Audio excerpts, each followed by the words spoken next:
안녕하세요. 어디 가남입니다. 오늘은 단양에 있는 부인사에 왔습니다.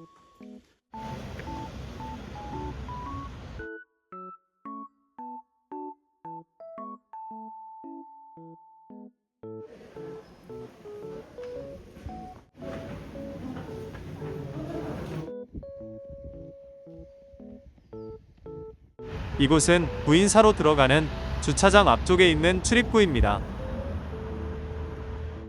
출입구 앞쪽에 부인사 신도수송버스 정류장이 있고 아주 넓은 주차장이 있습니다.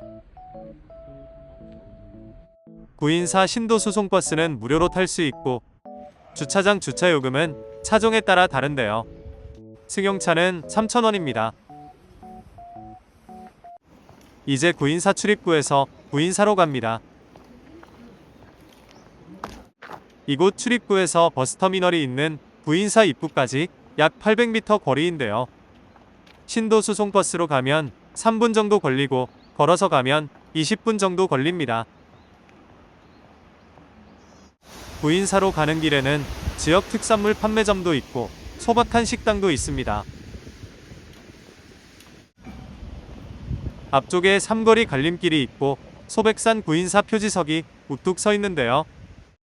표지석에서 오른쪽에 있는 길이 부인사로 가는 길입니다. 약간의 오르막 아스팔트 포장기를 따라서 부인사로 올라갑니다. 신도수송버스를 타고 갈 수도 있지만 이렇게 울긋불긋 변하는 나무들을 보면서 천천히 걸어가는 기분도 아주 상쾌합니다. 부인사는 단양군 영춘면 소백산 기슭에 있는 사찰인데요. 1945년 승려인 상월원각 대조사가 창건하였고 대한불교 천태종의 총본산입니다. 부인사는 계곡을 따라서 일주문에서 대조사점까지 50여 동의 건물이 빼곡하게 들어서 있고 1만여 명이 동시에 상주할 수 있다고 하는데요. 대한민국에서 가장 규모가 큰 사찰로 유명하고 단풍이 아름다운 사찰이기도 합니다. 부인사로 올라가는 길에 있는 단풍도 예쁘지만 부인사가 시작되는 일주문부터 제일 위쪽에 있는 대조사점까지 가는 길에도 빨갛고 노란 단풍이 정말 예쁜 곳인데요. 저는 단풍이 완전하게 들기 조금 전에 부인사에 와서 아쉽게도 부인사의 멋진 단풍을 보지는 못했습니다. 길 오른쪽으로 건물이 보이는데요. 이 건물은 동문당입니다. 동문당은 부인사 시외버스 터미널이 있는 건물입니다. 부인사 주차장에서 출발하는 신도수송버스는 이곳까지만 운행합니다. 사찰 내에 이렇게 시외버스 터미널이 있다니 정말 놀라운 일입니다. 시외버스 터미널 옆쪽에 작은 우체국도 있는데요. 우체국까지 있는 것을 보고 또 한 번 깜짝 놀랐습니다. 다시 경사진 아스팔트 길을 따라서 위쪽으로 올라갑니다. 앞쪽에 일주문이 있습니다. 일주문은 사찰로 들어가는 첫 번째 관문입니다.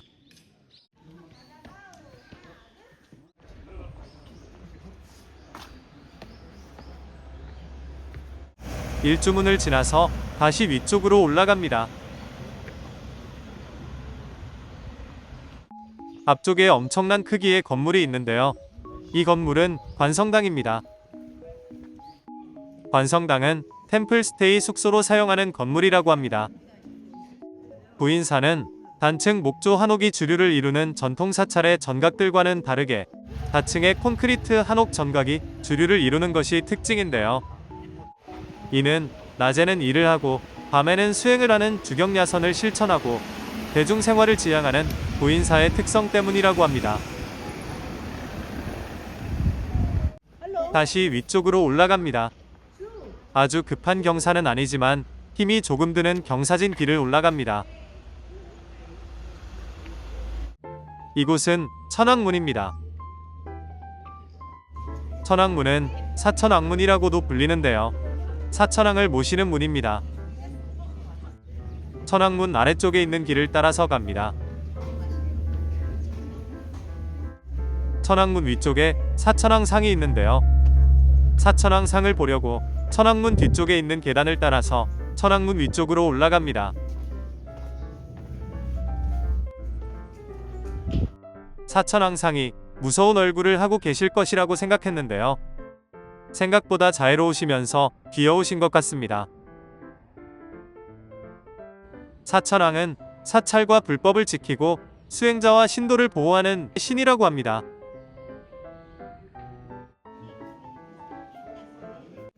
다시 위쪽으로 올라가는데요. 벌써 구인사를 돌아보고 내려가는 외국인들도 많이 보입니다. 구인사가 외국인에게도 많이 알려진 것 같습니다. 오른쪽에 아주 커다란 건물이 있는데요. 구인사에 있는 건물은 모두 크기가 엄청나게 큰 것 같습니다. 이 건물은 인광당입니다.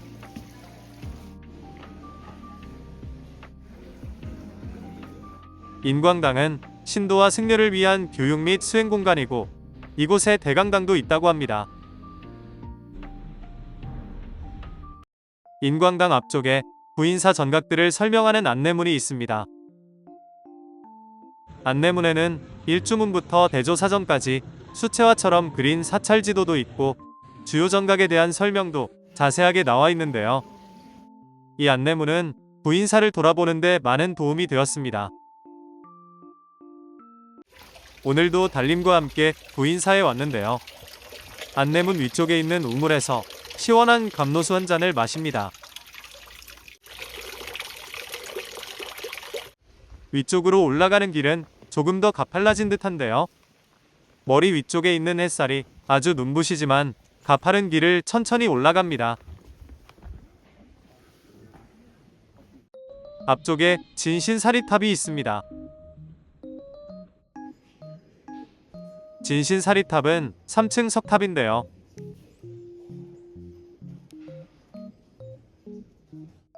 (3층) 석탑에 인도 기원정사에서 모셔온 부처님의 진신사리가 모셔져 있다고 합니다. 진신사리탑 건너편에 5층 대법당이 있습니다. 대법당은 설법보전이라고도 불리고 석가모니 부처님을 모신 구인사의 대웅전이라고 하는데요. 구인사를 창건한 상월원각 대조사가 1945년 초가 삼간을 지어서 수행하였던 자리에 이 대법당을 지었다고 합니다.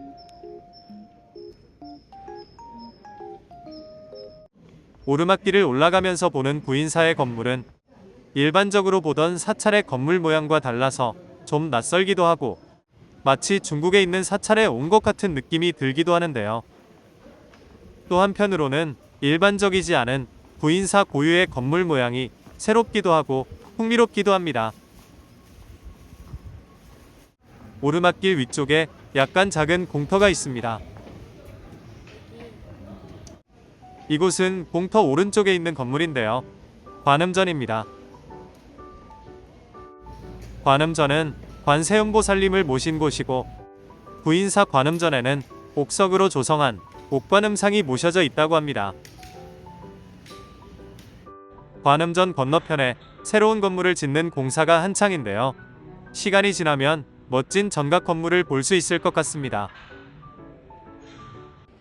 구인사에서는 관음전 앞쪽에 있는 공터에서 매년 김장을 하고 있는데요. 구인사의 김장은 규모도 엄청나고 김장하는 풍경은 아주 장관이라고 합니다. 다음에 기회가 되면 구인사 김장하는 날에 맞춰서 다시 구인사에 와보고 싶습니다. 다시 건물 안쪽으로 이어지는 계단을 따라서 위쪽으로 올라갑니다. 앞쪽에 향적당이 있는데요. 향적당은 대중공양관인 식당입니다. 향적당 옆에 있는 계단을 따라서 올라갑니다. 향적당 점심 공양 시간은 11시 30분부터 오후 1시까지인데요. 아직 점심 공양 시간이 끝나기 이전이어서 향적당에 점심을 먹으러 갑니다.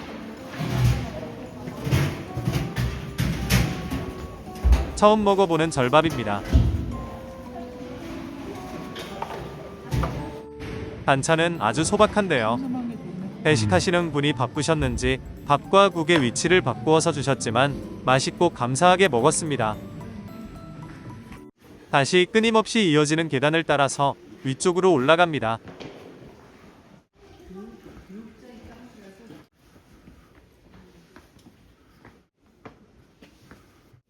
계단 위쪽에도 엄청난 크기의 건물이 있는데요.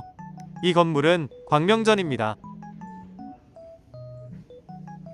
광명전은 법회와 기도를 하는 공간이고 7,000명을 동시에 수용할 수 있는 곳이라고 합니다. 광명전 안쪽으로 들어갑니다. 이곳에서 엘리베이터를 타고 7층으로 가면 구인사 제일 위쪽에 있는 대조사전으로 갈 수 있습니다.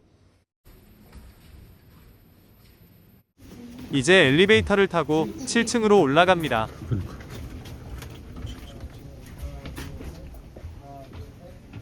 엘리베이터에서 내리면 대조사전 마당인데요.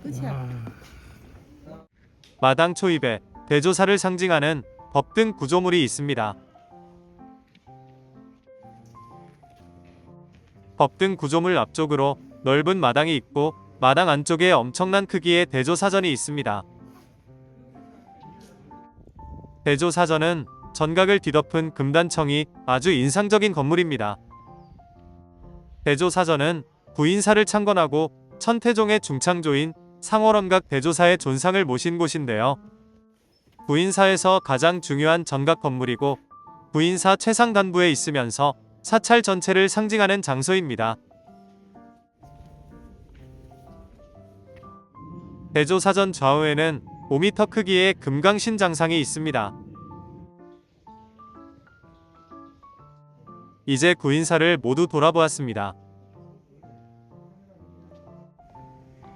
대조사전 마당 둘레에 있는 담장 밖을 내려다 봅니다. 크고 작은 구인사의 전각 건물들이 아름답습니다. 오늘도 구인사에서 즐거운 하루입니다.